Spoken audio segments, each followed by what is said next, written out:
Boards अपनी youngsters पे invest करते हैं, ठीक बंदे लाते हैं, उनके रिजल्ट फिर ऐसे ही होते हैं। ये हिस्ट्री की one of the best top 3 series में से ये सीरीज आएगी। ये सीरीज इसलिए इंपॉर्टेंट है कि ये याद रखिए एक बात कि ये सीरीज हिंदुस्तान अपनी यंगस्टर के साथ खेला है। बच्चे मार रहे हैं, खेलने दे रहा है उसको मैनेजमेंट, कौन खेलने दे रहा है? एनवायरनमेंट। मैं पहले भी इस वीडियो पे कह चुका था, पहली वीडियो में भी, कि टीमें ड्रेसिंग रूम में बनती हैं, लेकिन ये जो सीरीज है ये बच्चों ने जिताई है हिंदुस्तान के।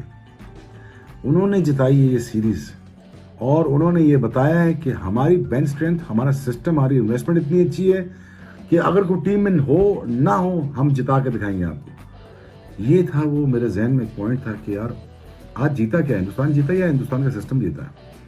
आज क्या यंगस्टर जीते हैं या क्या यंगस्टर पे जो इन्वेस्टमेंट हुई वो जीती है? सो मेरे ख्याल में जो यंगस्टर पे इन्वेस्टमेंट हुई वो जीती है, और प्लस माइंडसेट जीता है जो ड्रेसिंग रूम में है। ड्रेसिंग रूम में माइंडसेट क्या है? सबको जला के अंदर जाओ।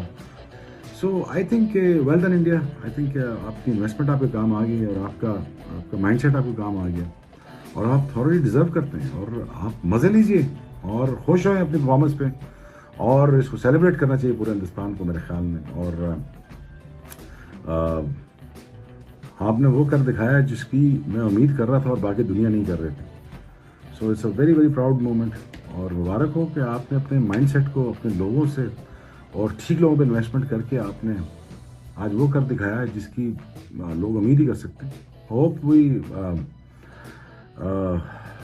कि हिंदुस्तान को अब यहाँ से आगे बढ़ना पड़ेगा, क्योंकि अब यहाँ पे जगह तो अब बचती नहीं किसी के लिए, क्योंकि अब जिसको भी आना पड़ेगा दरवाजा तोड़ के आना पड़ेगा इस टीम में, क्योंकि ये टीम का माइंडसेट कुछ और चला गया है और ये टीम किसी और लेवल पे जाके सोच रही है। It's amazing performance. सो मेरे जहन में पॉइंट सोचा मैं आपके साथ शेयर करूँ। Love you all, keep subscribing my channel and keep hearing my thoughts about cricket. Series जीत गया भाई, आराम से सीरीज जीत गए। देखे सूर्य कुमार यादव की कैप्टनसी देखें।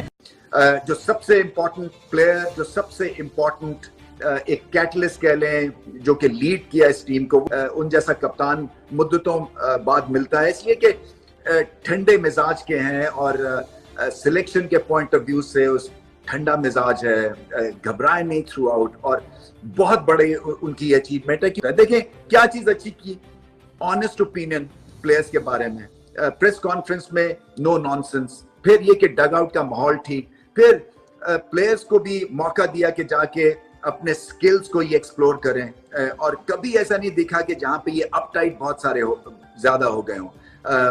गुंजाइश थी, फेलियर्स भी हो रहे थे कई प्लेयर्स के, मगर इनमें गुंजाइश थी। इन्होंने नॉमिनेट किए हुए थे कि नहीं, मैंने उंगली रख दी है इस टैलेंट के ऊपर और ये करके दिखाया। और यंग इंडियन टीम ने जीत लिया। आप यंग कहेंगे या इंडिया की सी टीम कहेंगे? आप एक दफा 11 प्लेयर्स देखें तो ये प्लेयर्स सी टीम लगती है आपको? ये टीम लगती है कि एक प्रॉपर नंबर 1 टीम है इंडिया की। आप इस टीम को किसी भी वर्ल्ड चैंपियन से खिला लें, ऑस्ट्रेलिया से, पाकिस्तान से, साउथ अफ्रीका से खिला लें, ये उनसे भी जीत जाएंगे, ये मार नहीं खाएंगे। खेला गया है ऑस्ट्रेलिया के साथ। सो ये एक मुझे थोड़ी ज्यादती लगी हिंदुस्तान की जानिब से, क्योंकि उन्होंने ये बहुत बड़ी ज्यादती कर दी, क्योंकि ऑस्ट्रेलिया का बहुत बुरी तरह मारा उन्होंने जी, लिटा दिया, घुसा दिया, बजा दी। मैंने बोला था आपको कि मैं गलत बात नहीं कर सकता भाई क्रिकेट के खेल में। हमें जो प्लेयर आता है वो शेर पे सवा शेर तो होता है यार, कसम से। ऐसे प्लेयर्स हैं जो कि आपको पता चलता है कि बाकी जो है वो रश्ड होते हैं, ये नहीं होते हैं। ऐसे ही तो ये जो शुभमन गिल है ना, तो पहले तो ये इसमें वो लेजी एलिगेंस आप कह लें, या ये क्लासिकल बैटिंग करते हैं, और क्लासिकल बैटिंग में ये छक्का भी लगाते हैं, ऐसे ही पक्की शॉट खेलते हैं, चौका भी मारते हैं, सिंगल्स भी, और टेम्परमेंट